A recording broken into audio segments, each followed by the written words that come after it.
The wind on Velka 7 never stopped howling, and Daniel Carter had grown used to its constant moan against the walls of his small survey station. He had been stationed at the northern outpost for 6 months now. Alone, except for the weekly supply drops and the occasional radio check from the main colony. It was lonely work. But Daniel did not mind the solitude. He was a field medic by training, sent here to monitor geological equipment and provide emergency medical support if any mining crews ventured this far north. None ever did.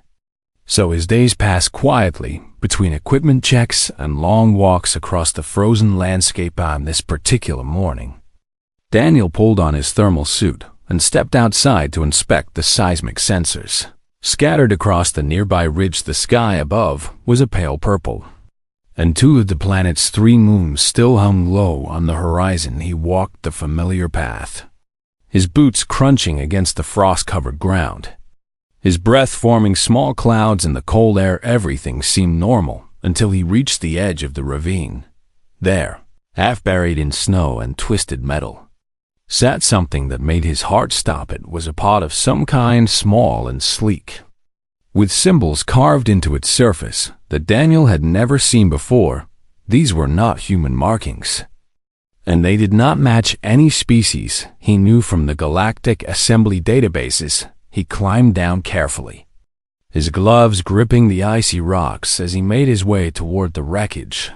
The pod had torn a deep gash in the frozen earth, and smoke still rose from cracks in its hull. Whatever had crashed here had done so recently. Perhaps only hours ago. Daniel reached the pod and wiped frost from its surface. Trying to find an entrance, his fingers found a seam, and with some effort, he managed to pry the hatch open. What he saw inside made him stumble backward in shock. A creature lay curled in the center of the pod, roughly the size of a large dog, but covered in dark scales that shimmered with hints of deep red and gold. It had wings folded tight against its body, a long tail wrapped around itself, and a face that was unmistakably reptilian. Small horns curved back from its head, and its chest rose and fell in shallow, labored breaths. Daniel knew immediately what this creature was. Even though he had never seen one in person, no human had. This was a Drakari, one of the ancient dragon species that existed only in rumors and classified reports. They were said to be immensely powerful, fiercely territorial, and utterly unwilling to interact with other species. The few diplomats who had tried to make contact over the centuries had been turned away or simply vanished, and now, somehow, one of their young had crashed on this remote moon. Daniel's training told him to call the colony immediately, to report this discovery and let the authorities handle it. But as he looked at the small creature struggling to breathe, he knew that help would take too long.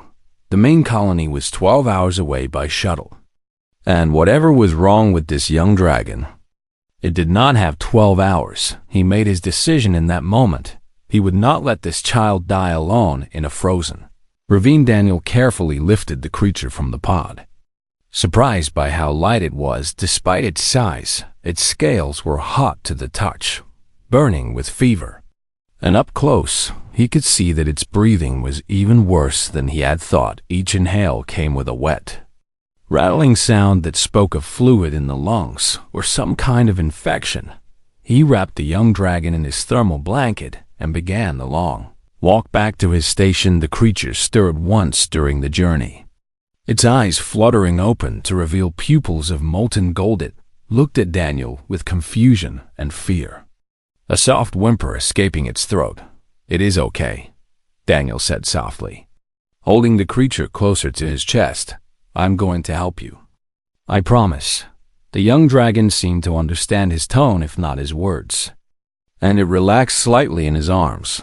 Too weak to struggle, Daniel walked faster, ignoring the cold wind that bit at his exposed face. He did not know it then, but something else had followed the crash pod across the stars, high above the frozen moon, hidden behind a cloak of technology far beyond human understanding. A massive vessel hung in silent orbit, and aboard that vessel, ancient eyes watched every step Daniel took. The Dragon Queen Sarathel had tracked her daughter's escape pod for 3 days across the void of space, when the pod had malfunctioned and crashed on this human-occupied moon. Rage had filled her ancient heart. Her first instinct had been to descend upon the colony and burn it to ash, to retrieve her child and leave nothing but cinders behind. But something had made her pause. She watched through sensors that could detect a single heartbeat from orbit. And she saw the human find her daughter. She saw him climb into the ravine, pry open the pod, and discover what lay inside. She waited for him to call for help, to summon soldiers or scientists who would cage her child and study her like some curiosity. Instead, she watched him wrap her daughter in warmth and carry her away. Zarathel's claws tightened on the arms of her throne as she observed this strange, small creature trudging through the snow. Humans were weak, short-lived, and primitive by Drakari standards. They had only ventured into space a few centuries ago. Barely a blink in the lifespan of her kind. What could this fragile being possibly hope to accomplish? She decided to wait and watch. If the human harmed her daughter in any way, she would reduce this entire moon to molten rock. But if he did something else, something unexpected, she wanted to see it back on the surface. Daniel reached his station and carried the young dragon inside. He laid her gently on his bed, the only soft surface in the small structure, and immediately began gathering his medical supplies. He did not have equipment designed for alien biology, but he had his training, his instincts, and a desperate determination to save this life. The creature's fever was dangerously high, and her breathing grew worse with each passing minute. Daniel worked quickly, scanning her with his portable diagnostic tool and analyzing the results.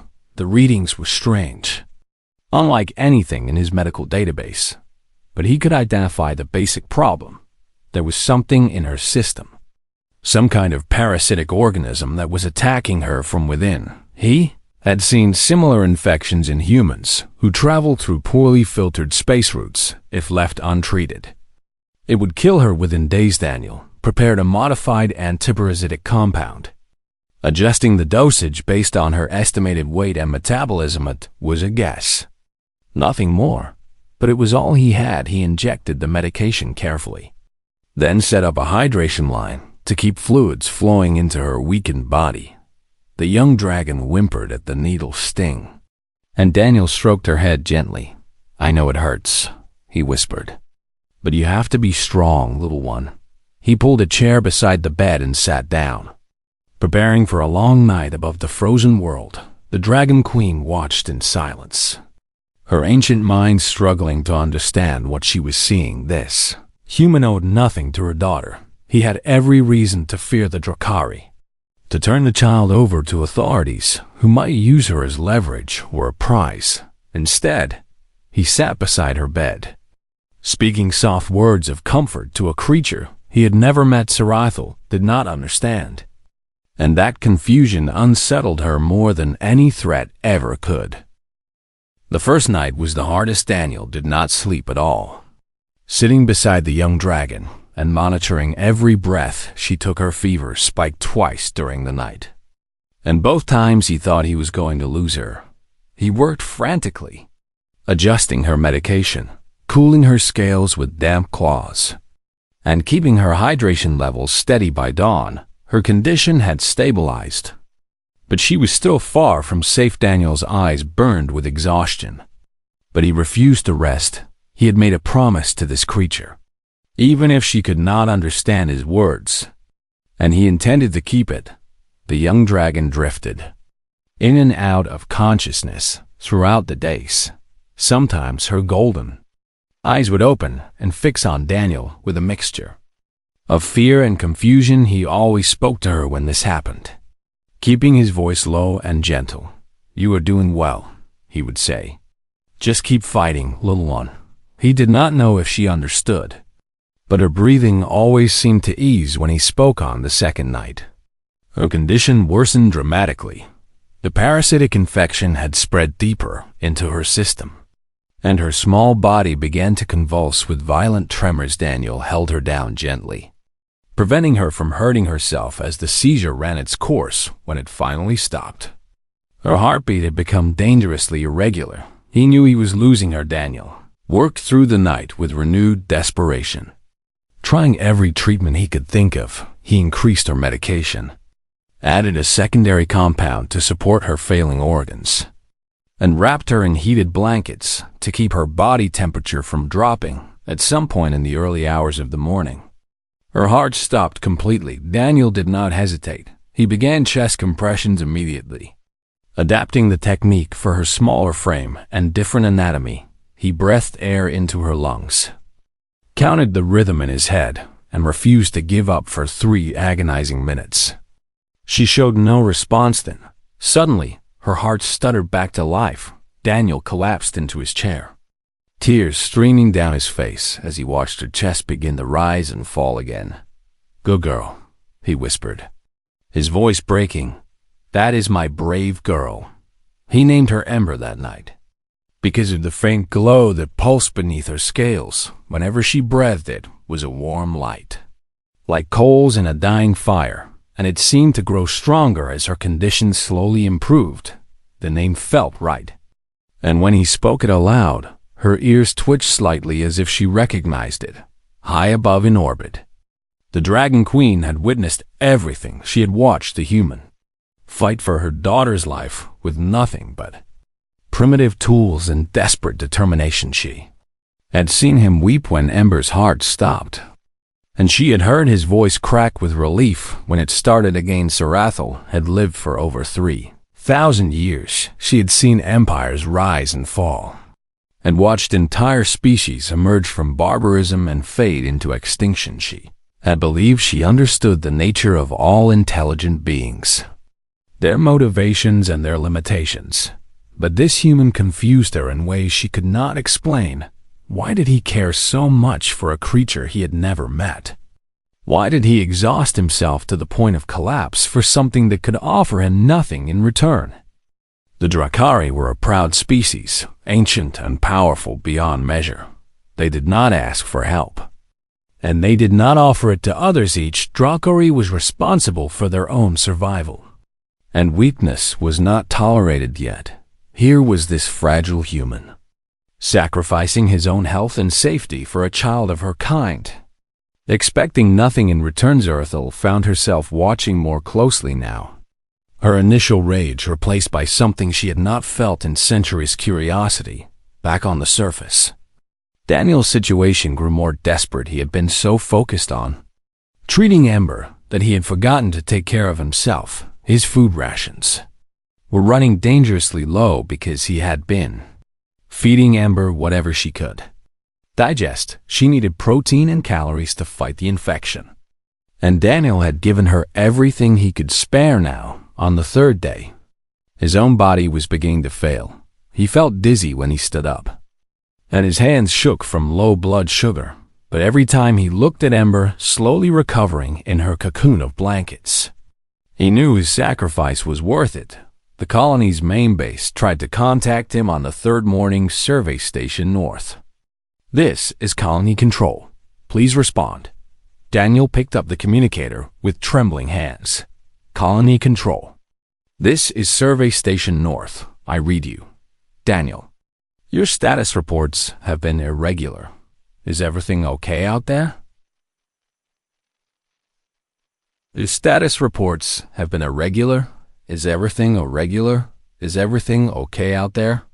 He looked at Ember sleeping peacefully on his bed, her breathing finally steady and strong. "Equipment malfunction," he lied. "I have been running repairs. Nothing serious. Do you need a maintenance team?" "No," Daniel said quickly. "I can handle it. Just some calibration issues with the seismic sensors." There was a pause on the other end. "All right. Let us know if you need anything." Colony Control out. Daniel set down the communicator and let out a long breath.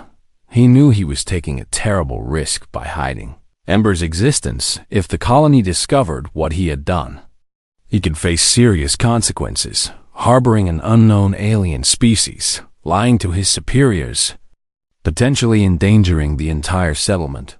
But he also knew what would happen if he reported her military. Protocols would take over. Ember would be sedated, caged, and transported to a secure facility for study. She would become a specimen, a political bargaining chip, a curiosity to be examined and exploited. Daniel refused to let that happen.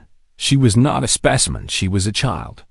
Scared and alone and fighting for her life, he would protect her, no matter the cost. On the fourth day, Ember's fever finally broke. Daniel woke from an exhausted doze to find her watching him with clear, alert eyes. The fear was still there, but it was mixed with something else now, a recognition.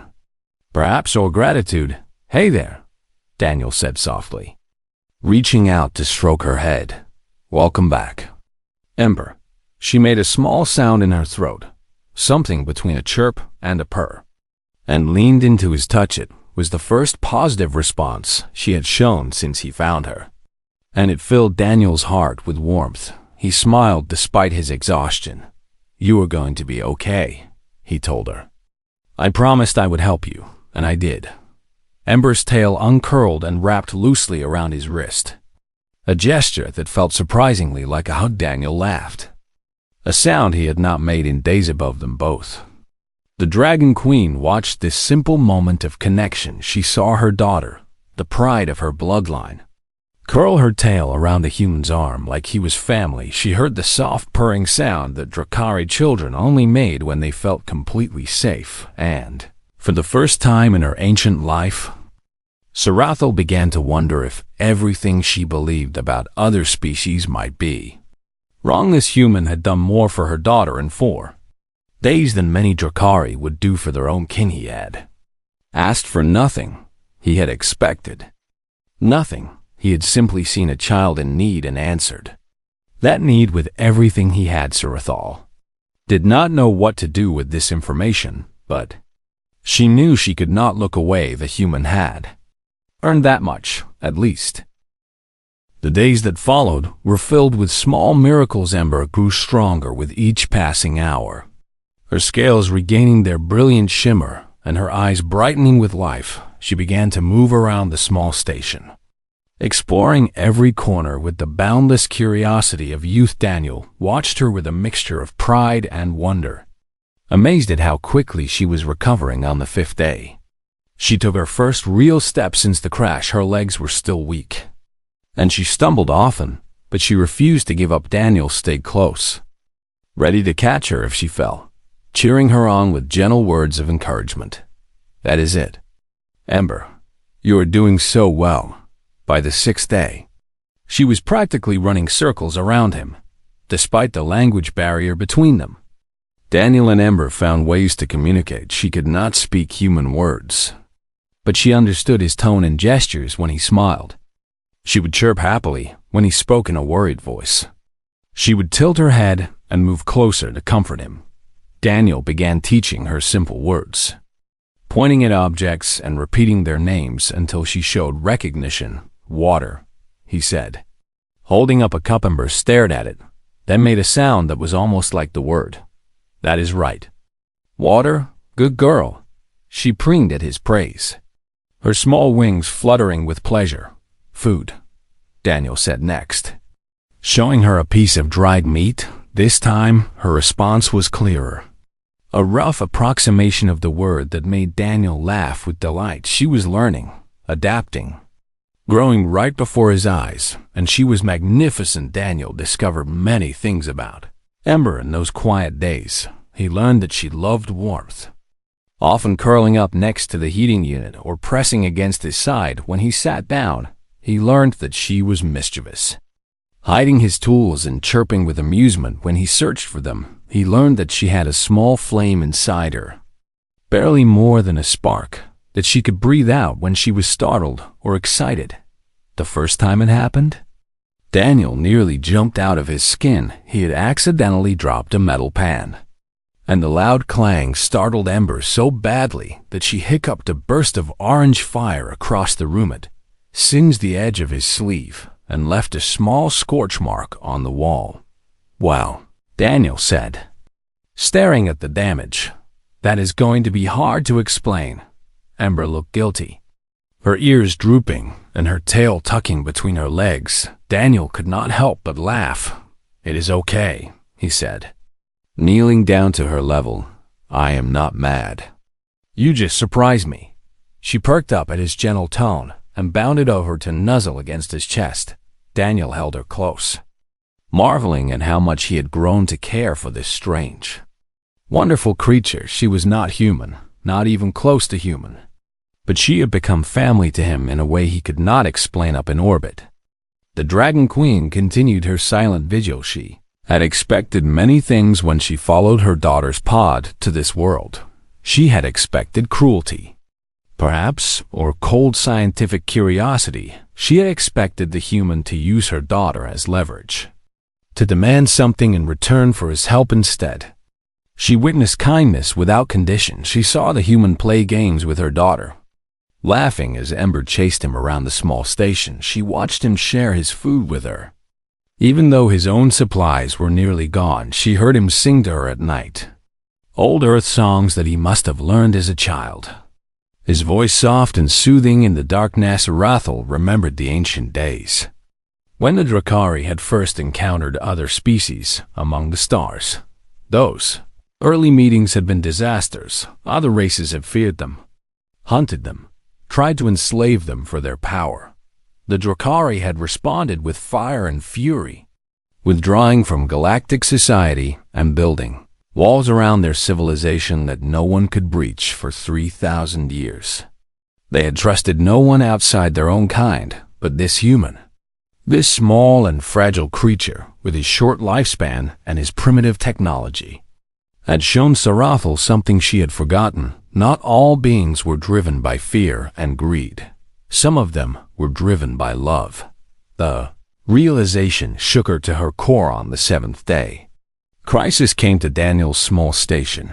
His food was completely gone now, and he had been without a proper meal for 2 days. He felt weak and dizzy, his body running on nothing but water and determination, but he kept his condition hidden from Ember, smiling and playing with her as if nothing was wrong. Ember was not fooled.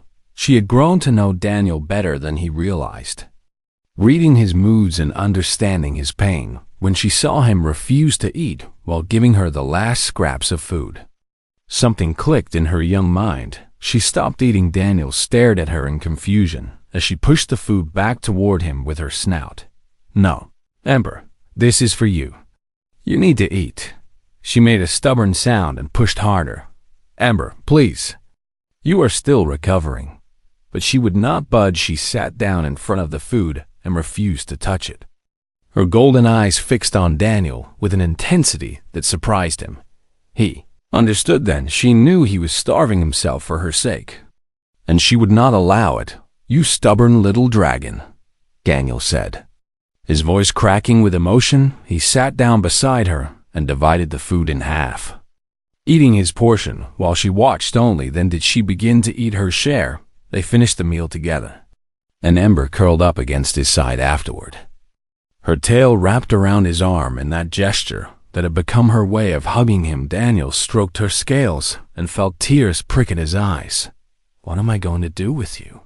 he whispered. A supply shuttle was scheduled to arrive in 2 days. Daniel knew that he could not hide Ember. When it landed, the pilot would see her, and then everything would fall apart. He needed a plan, a way to protect her from the people who would want to study her or use her. But his exhausted mind could not find a solution. All he could do was hold her close and hope that somehow everything would work out. Miles above, the Dragon Queen made a decision. She had seen enough. This human had proven himself in ways that no words could describe. He had earned something that no outsider had ever earned in the long history of her people. He had earned her attention, and perhaps, just perhaps, he had earned something more. Sarathal began preparing to descend to the surface. The time for watching was over. Now it was time to act. The supply shuttle arrived on a cold morning when the sky was the color of steel. Daniel heard the engines long before he saw the vessel, and his stomach tightened with dread. He had hidden Ember in the storage compartment behind a stack of equipment crates. telling her to stay quiet and still until he came back for her. She had understood. Her golden eyes wide with worry as she watched him close the compartment door. The shuttle touched down outside the station. Kicking up clouds of frost and snow, Daniel stepped outside to greet the pilot. Trying to keep his face calm and neutral, the woman who climbed out of the shuttle was named Katie Morgan, a veteran pilot who had been running supply routes in this sector for years. She was tough and practical, with sharp eyes that missed nothing. "Daniel," she said as she approached. "You look terrible." He forced a smile. "It has been a rough week. Some equipment problems kept me up late." Katie frowned, studying his pale face and trembling hands. "You look like you have not eaten in days." "I am fine," Daniel said. "Really?" But Katie was not convinced. She pushed past him and walked toward the station entrance, her boots crunching on the frozen ground. "I am doing a full inspection before I leave." "You look like you are about to collapse." Daniel felt panic rising in his chest. "That is not necessary, Katie. I just need the supplies and I will be fine." She ignored him and stepped inside the station. Daniel followed close behind, his heart pounding as Katie looked around the small space. Everything seemed normal at first. Just the standard equipment and living quarters of a remote survey station. Then Katie's eyes fell on the scorch mark on the wall. What happened here? Daniel's mind raced for an explanation. "Electrical short. I fixed it." Katie raised an eyebrow but said nothing. She continued her inspection, moving deeper into the station while Daniel watched helplessly. He knew it was only a matter of time before she found Ember. The moment came when Katie opened the storage compartment. Ember was curled in the corner, trying to make herself as small as possible. But her dark scales and golden eyes were impossible to miss. Katie stumbled backward with a gasp, her hand reaching for the sidearm on her belt. "What the hell is that?" "Katie, wait," Daniel said, stepping between her and the compartment. "Please, let me explain." "That is a Drakari," Katie said, her voice tight with fear. "I have seen the classified briefings, Daniel. Do you have any idea what you have done?" "She was dying," Daniel said. "Her pod crashed in a ravine a week ago. She would have been dead before any help could arrive." "So you brought an alien creature into your station?" "An unknown species with God knows what capabilities." "She is a child, Katie. Look at her." Katie hesitated, and Daniel saw her eyes flick toward the compartment. Ember had emerged from her hiding spot and was watching them with wide, frightened eyes. She pressed close to Daniel's leg, her tail wrapping around his ankle as if seeking protection. "She is terrified," Daniel said softly. "She has been alone and sick and far from home. All I did was help her." Katie stared at Ember for a long moment. She saw the way the young dragon clung to Daniel, the trust in her golden eyes, the way she seemed to relax when he placed his hand on her head. "You have been hiding her this whole time?" "Yes." "And lying to colony control?" "Yes." Katie was silent for what felt like an eternity. Daniel could see the conflict in her face as she weighed her duty against what she was witnessing. Finally, she let out a long breath. "You are insane, you know that?" Daniel managed a weak smile. "I have been told that before." Katie holstered her weapon and knelt down to get a closer look at Ember. The young dragon tensed at first, but Daniel's presence seemed to calm her. "Hey there, little one," Katie said softly. "I'm not going to hurt you." Ember tilted her head, studying this new human with cautious curiosity. After a moment, she made a small chirping sound that almost seemed friendly. Katie looked up at Daniel with an expression of disbelief. "She trusts you. We have been through a lot together. The colony is going to find out eventually. You cannot hide her forever." "I know," Daniel said. "I have been trying to figure out what to do." Katie stood up and crossed her arms, thinking hard. There are uncharted territories to the north, beyond the sensor range of the main colony. You could take her there. Keep her hidden until you figure out a long-term plan. Would you help me?" Katie hesitated again, and Daniel could see the weight of the decision on her shoulders. She could report him right now, follow protocol, and let the authorities handle everything, but she had also seen Ember curl against Daniel like a child seeking comfort from a parent. "I must be crazy," Katie muttered. "But yes, I will help you." Relief flooded through Daniel. "Thank you, Katie. I do not know how to—" He never finished the sentence. The ground beneath their feet began to tremble, a deep rumbling that grew stronger with each passing second. The walls of the station shook. Equipment rattled off shelves, and Ember let out a high-pitched cry of alarm. "What is happening?" Katie shouted over the noise. Daniel grabbed Ember and held her close as he ran toward the door. When he stepped outside, his blood turned to ice. Something was descending from the sky. Something massive and terrifying and beautiful beyond description. It was a dragon. But not like Ember. This creature was enormous, easily the size of a small spacecraft, with scales that gleamed like polished obsidian and eyes that burned with ancient fire. Her wings spread wide enough to block out the pale sun. And when she landed, the impact sent shock waves rippling across the frozen ground. Dragon Queen had arrived. Sarathel towered over the small station, her presence radiating power that made the air itself feel heavy. She looked down at Daniel with eyes that held 3,000 years of wisdom. Pain and fury. Katie had fallen to her knees, unable to stand in the face of such overwhelming presence, but Daniel remained on his feet. He stepped forward, placing himself between the Queen and the station door where Ember cowered. His legs shook, his heart pounded, and every instinct screamed at him to run, but he did not move. "You are the one who took my daughter." Sarathel's voice echoed directly in Daniel's mind, bypassing his ears entirely and resonating in his very thoughts. "I found her," Daniel replied, his voice barely steady. "She was dying. I saved her. And why would a human do such a thing?" The question hung in the air like a blade waiting to fall. Daniel looked up at the massive creature before him, knowing that his answer might determine whether he lived or died. "Because she was alone," he said. "Because she was scared and sick and needed help. Because it was the right thing to do."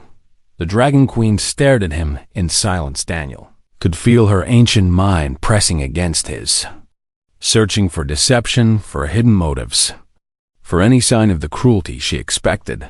"I would do it again," Daniel continued, his voice growing stronger. "Even knowing you might kill me for it, I would save her again. Because that is who I am." The world seemed to hold its breath, and the Dragon Queen, for the first time in centuries, did not know what to say. The silence stretched between them like a bridge over an endless void. Daniel stood before the Dragon Queen, his small human body dwarfed by her immense form. Yet he did not look away. He had spoken the truth, and now he waited for her judgment. Sarathel's ancient eyes studied him with an intensity that seemed to pierce through flesh and bone.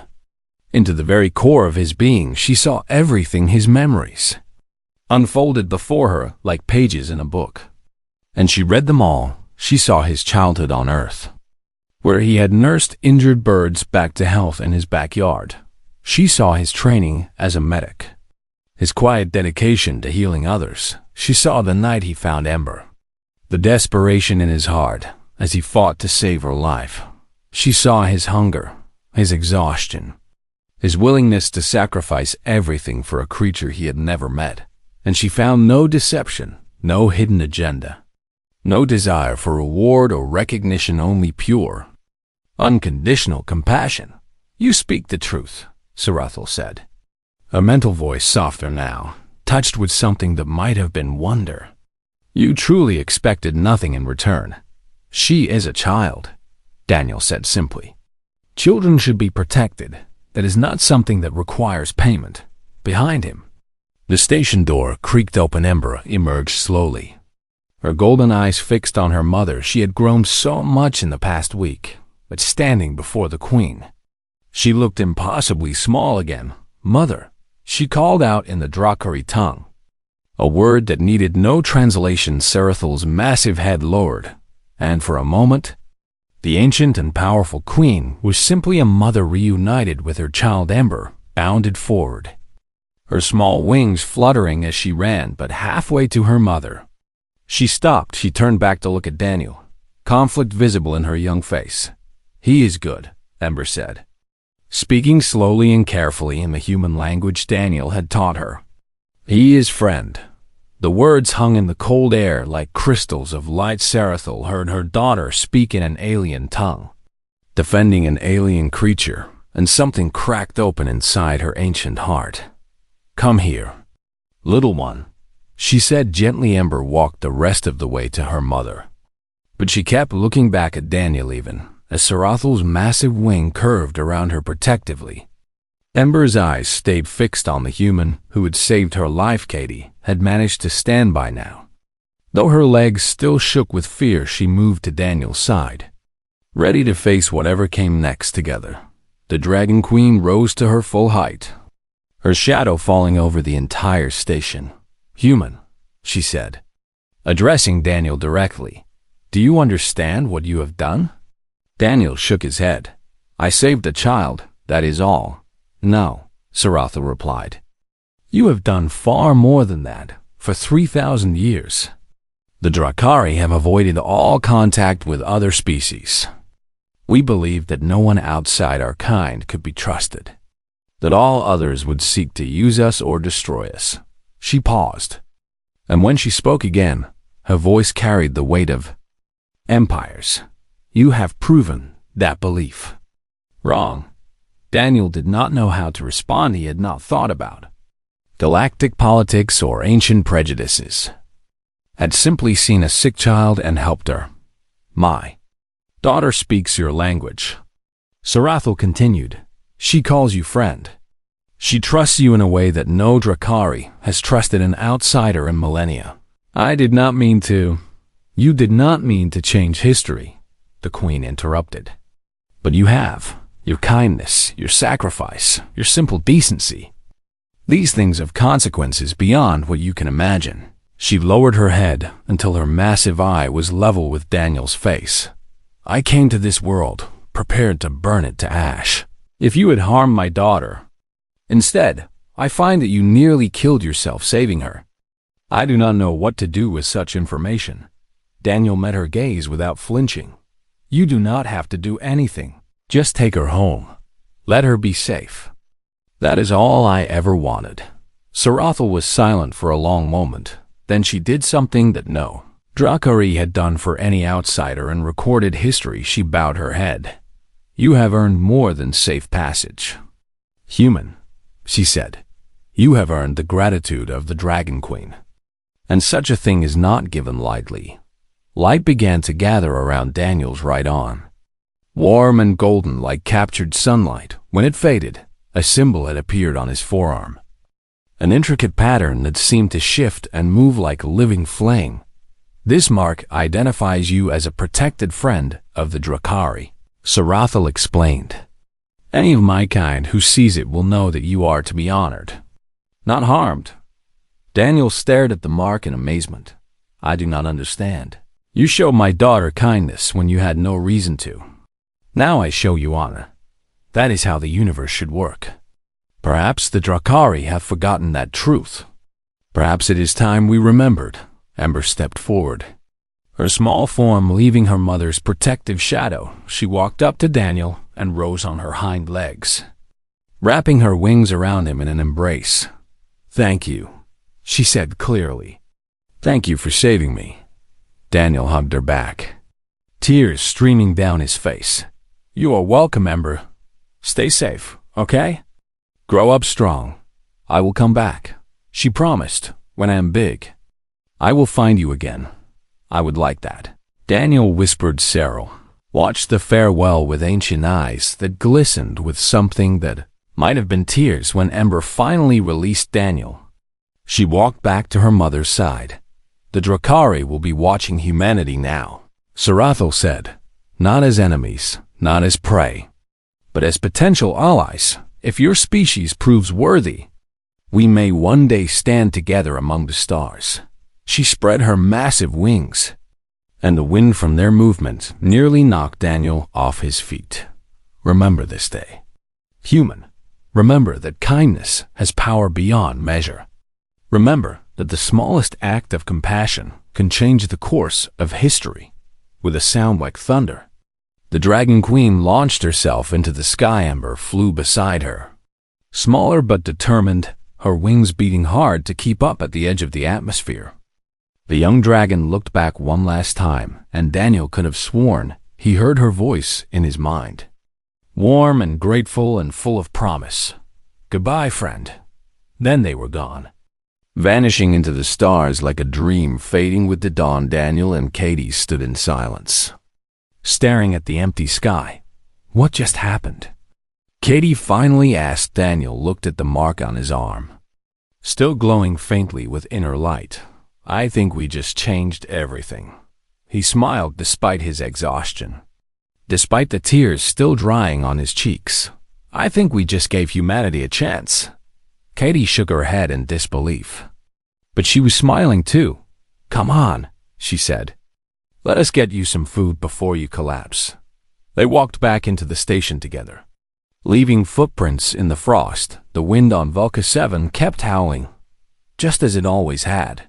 But somehow, it sounded different. Now it sounded like hope and somewhere far away. Among the ancient stars where dragons flew, a young voice told the story of a human who had held her when she was sick, a human who had asked for nothing, a human who had given everything, a human who had shown her that kindness was the greatest power in the universe. And the dragons listened.